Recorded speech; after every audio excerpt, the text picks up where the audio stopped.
Everyone, आज हम लोग इकोनॉमिक्स के एक नए टॉपिक इन्फ्लेशन के बारे में बात करेंगे, जिसको हम लोग हिंदी में कहते हैं मुद्रास्फीति। मुद्रास्फीति का मतलब होता है कि किसी समय के अंतराल में वस्तु एवं सेवाओं के दाम में जो वृद्धि हो जाती है और उस वृद्धि के कारण लोगों की क्रय करने की जो क्षमता होती है वो कम हो जाती है। ठीक है, ये इसके दो कारण होते हैं। या तो अचानक से किसी अर्थव्यवस्था में जो है कि मतलब पैसे की जो सप्लाई है वो ज़्यादा हो जाए, या लीजिए किसी प्रकार का इन्वेस्टमेंट आ जाए गवर्नमेंट के द्वारा या कुछ हो जाए। ठीक है, इकट्ठा पैसा आ जाए। ठीक है, या दूसरा हो सकता है कि जैसे कि लोगों की जो डिमांड करने की मतलब कि जो लोगों की क्रय करने की क्षमता हो वो ज़्यादा हो, लेकिन प्रोडक्शन कम हो सामान का। तो वैसे भी जैसे कि मान लीजिए कि किसी मार्केट में आप गए, वहाँ पर मान लीजिए 10 साबुन ही है, 10 साबुन, और लोगों के पास 10 साबुन का दाम 10 रुपये, ये मान लीजिए एक साबुन का दाम 1 रुपये है, लेकिन लोगों के हाथ में अगर 100 रुपये है तो हर एक आदमी के पास 100 साबुन खरीदने की क्षमता होगी। लेकिन फैक्ट्री की प्रोड्यूस करने की जो क्षमता है वो 10 ही साबुन होगी, तो फैक्ट्री वाला क्या करेगा कि इन साबुन का दाम ही बढ़ा देगा। तो ये भी एक कारण है इन्फ्लेशन का। ठीक है, इन्फ्लेशन एक चीज़ और करता है कि जैसे अगर कोई इंसान उधार दे रहा है, ठीक है, अगर कोई उधार दे रहा है, लेंड कर रहा है, तो जैसे आज हम पैसा किसी को दे दिए उधार ना, और वो आज 500 रुपये की बहुत कीमत है, लेकिन क्या यही 500 रुपये की कीमत जो आज 500 रुपये में हम अभी खरीद पा रहे हैं, वो क्या हम 10-5 साल बाद भी खरीद पाएंगे? कभी नहीं खरीद पाएंगे, क्योंकि ये जो इसकी क्रय कम करने की क्षमता होगी वो कम हो जाएगी।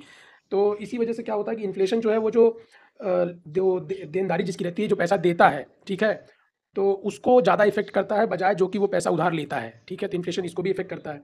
अब इन्फ्लेशन के देखिए हम लोग जान लेते हैं लेवल्स। तो इन्फ्लेशन के 3 लेवल होते हैं: क्रीपिंग, गैलोपिंग और हाइपर इन्फ्लेशन। ठीक है, और उसके टाइप्स दो होते हैं: कोर इन्फ्लेशन और हेडलाइन इन्फ्लेशन। ये मेजर कैसे होता है? इसके लिए दो बास्केट है, एक तो होलसेल प्राइस इंडेक्स, एक कॉस्ट प्राइस इंडेक्स। और दो कारण है इसके बढ़ने के, एक तो होता है डिमांड पुल, एक होता है कॉस्ट पुश। अब एक सरकारी संस्था के बारे में जान लेते हैं हम लोग। एक संस्था थी सरकार की पहले, एनएसएसओ, जिसको हम लोग नेशनल सैंपल सर्वे ऑर्गेनाइजेशन कहते थे, और एक संस्था थी सीएसओ, सेंट्रल स्टैटिस्टिकल ऑर्गेनाइजेशन। इन दोनों को मर्ज कर दिया गया सरकार के द्वारा। बाद में हमें एक संस्था बनती है नेशनल स्टैटिस्टिकल ऑर्गेनाइजेशन। ये मिनिस्ट्री ऑफ मतलब कि सांख्यिकी मंत्रालय के अंदर है, जिसको हम लोग कहते हैं मिनिस्ट्री ऑफ स्टैटिस्ट और प्रोग्राम इम्प्लीमेंटेशन, मोस्पी। ठीक है, ये जनरल नॉलेज थी, अभी इसका भी आगे हम लोग प्रयोग करेंगे। अब हम लोग जान लेते हैं कि जो ये लेवल्स हैं इनके बारे में मतलब ये क्या कहता है। देखिए, जो ये क्रीपिंग वाली अवस्था रहती है, इसमें इन्फ्लेशन का रेट काफ़ी लंबे समय तक थोड़ा कम रहता है। ठीक है, ये किसी भी अर्थव्यवस्था के विकास के लिए बहुत ज़रूरी होता है। मतलब स्लो इन्फ्लेशन रेट रहता है, धीरे धीरे मुद्रास्फीति होती है, इसमें बड़े लंबे समय में होती रहती है। एक होता है गैलोपिंग। गैलोपिंग मतलब होता है कूदना। इसमें क्या होता है, इन्फ्लेशन अचानक से बढ़ता जाता है, खूब स्पीड में बढ़ जाता है। ठीक है, क्या होता है, डबल डिजिट को भी पार कर देता है। जैसे गवर्नमेंट को 4 ± 2 में मेंटेन करना होता है इन्फ्लेशन रेट को, लेकिन ये डबल डिजिट में हो जाता है, मतलब कि 10 के ऊपर चला जाता है। ये एक किसी अर्थव्यवस्था में वार्निंग की तरह काम करता है। ठीक है, फिर तीसरा होता है हाइपर इन्फ्लेशन। ये बहुत ही हाई इन्फ्लेशन रेट होता है, तब ऐसा हो जाता है माहौल। इसमें क्या होता है कि न तो सिर्फ सामान का दाम बढ़ता है, बल्कि दाम बढ़ने का रेट भी बहुत तेज हो जाता है, तो ये हाइपर इन्फ्लेशन हो जाता है। तो ये 3 लेवल हो जाते हैं इन्फ्लेशन के। अब इन्फ्लेशन के मुद्रास्फीति के जो टाइप्स होते हैं, देखिए दो होते हैं, एक तो कोर इन्फ्लेशन होता है, एक हेडलाइन इन्फ्लेशन होता है। ठीक है, ये क्या करता है, कोर इन्फ्लेशन के द्वारा हम लोग एक किसी अर्थव्यवस्था में जो भी मुद्रास्फीति है उसको तो हम जान लेते हैं, लेकिन ये फूड और फ्यूल मतलब कि फ्यूल माने आपका पेट्रोल डीजल जो भी, और फूड मतलब कि जो भी खाने की वस्तुएं हैं, इन दोनों आइटम का जो भी इन्फ्लेशन इनके प्राइस में हुआ है उसको नहीं दिखाता है, क्योंकि ये बहुत वॉलेटाइल आइटम है। डेली उसके आइटम इनका मतलब लगातार बढ़ता घटता रहता है, तो इसको ये नहीं दिखा पाता कोर इन्फ्लेशन। तो इसको हम लोग स्ट्रक्चरल इन्फ्लेशन भी कहते हैं। तो वहीं दूसरी तरफ होता है हेडलाइन इन्फ्लेशन। हेडलाइन इन्फ्लेशन क्या करता है, पूरी जो अर्थव्यवस्था में मुद्रास्फीति है उसको पूरा बताता है, सारे आइटम्स को, फूड फ्यूल सारे कमोडिटी। मतलब कमोडिटी का मतलब वो होता है कि ऐसे सामान जिसमें मतलब कि हम लोग मुद्रास्फीति का हर दिन कुछ ना कुछ प्रभाव पड़ता रहता है, उसको भी ये लेके हमें एकदम एक्यूरेट इन्फ्लेशन बताता है हमारी अर्थव्यवस्था में कि क्या है। अब होता है होल्स। अब कहाँ पे मतलब इसको मेजर किया जाता है, तो इसके लिए दो बास्केट बनाया गया है, डब्ल्यूपीआई और सीपीआई। डब्ल्यूपीआई को कहते हैं होलसेल प्राइस इंडेक्स। ठीक है, ये हर हफ्ते, वीकली बेसिस पे, हर हफ्ते इसको मेजर किया जाता है। ठीक है, और ये कब से किया जा रहा है, 1942 से इसको किया जा रहा है। अब देखिए, इसका एक बेस ईयर है 2011-12। देखिए, बेस ईयर का क्या मतलब होता है? बेस ईयर का ये मतलब होता है कि जैसे किसी सामान के जो अभी प्रेजेंट उसका प्राइस चल रहा है, उसका दाम चल रहा है, उसमें क्या इन्फ्लेशन है, उससे अगर हम कम निकालेंगे तो हमें मतलब किसी प्रकार का मतलब कंपेयर करने की जगह ही नहीं मिलेगा उसमें। लेकिन अगर हम लोग एक फिक्स ईयर रख लेंगे और ये मान के चलेंगे कि मतलब उस साल ये मतलब था, और उस ईयर से आज के समय को अगर हम लोग कंपेयर कंपेयर कर सकते हैं, मतलब उसकी तुलना करेंगे, तो इसीलिए एक बेस ईयर फिक्स कर दिया जाता है उसको मेजर करने के लिए, कि मतलब कि तब की तुलना में आज कितना मुद्रास्फीति हो चुकी है। ठीक है, होलसेल प्राइस इंडेक्स में किसी प्रकार का जो सर्विस है उसको इंक्लूड हम लोग नहीं करते हैं, क्योंकि सर्विस को क्या अभी आप होलसेल में खरीद सकते हैं, नहीं, सिर्फ सामान को खरीद सकते हैं। ठीक है, और इसका जो एस्टिमेशन है वो ऑफिस ऑफ इकोनॉमिक एडवाइजर के द्वारा दिया जाता है, जो कि डिपार्टमेंट ऑफ इंडस्ट्रियल प्रमोशन में आता है, के अंतर्गत आता है, जो कि मिनिस्ट्री ऑफ कॉमर्स और इंडस्ट्री के अंतर्गत है वो डिपार्टमेंट ही। ठीक है, जैसे मतलब ऐसे, ये जो ऑफिस ऑफ इकोनॉमिक एडवाइजर है ये आता है industrial policy and promotion department के अंदर में, और ये डिपार्टमेंट आता है मिनिस्ट्री ऑफ कॉमर्स इंडस्ट्री के अंदर में, ठीक है। तो अब डब्ल्यूपीआई बताने के लिए जो कमोडिटी है मतलब सामान है उसको 3 कैटेगरी में बांटा गया है। एक तो प्राइमरी आर्टिकल है जिसमें सारा food, non food, agriculture product, mineral, ये सब चीज़ें आते हैं। दूसरा कैटेगरी है फ्यूल और पावर की, ठीक है, इसमें 19 आइटम है। और तीसरा कैटेगरी है मैन्युफैक्चर्ड प्रोडक्ट की, इसमें 555 आइटम है। और सबसे ज़्यादा डब्ल्यूपीआई होलसेल प्राइस इंडेक्स में जो भी बास्केट होता है उसमें सबसे ज़्यादा प्रतिशत 82% मैन्युफैक्चर्ड प्रोडक्ट का ही रहता है। देखिए फिर आता है सीपीआई, कंज्यूमर प्राइस इंडेक्स, ठीक है। इसमें क्या होता है कि जो समय के साथ जो भी वस्तु और सेवाओं में या घरेलू उपयोग के जो सामान हैं उन सब में जिसका हम उपभोग करते हैं उसमें जो भी बदलाव आ रहे हैं समय समय पर, ये उसको मेजर करता है, ठीक है।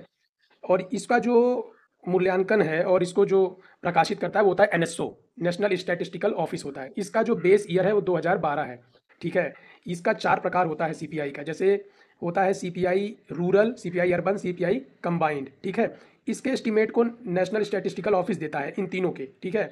देखिए पहले तो देखिए इससे पहले इसका 2011 के पहले इसको हम लोग CPI urban non manual employ कहते थे, जैसे यूएनएमई कहते थे, लेकिन बाद में ये बदल के 3 हिस्सों में बट गया, ठीक है। उसके बाद दूसरा होता है सीपीआई इंडस्ट्रियल वर्कर जिसका बेस ईयर 2016 है। और तीसरा होता है उसके बाद सीपीआई एग्रीकल्चरल लेबर, और चौथा होता है सीपीआई रूरल लेबर। तो एग्रीकल्चरल लेबर और रूरल लेबर का जो बेस ईयर है वो 2019 है, ठीक है।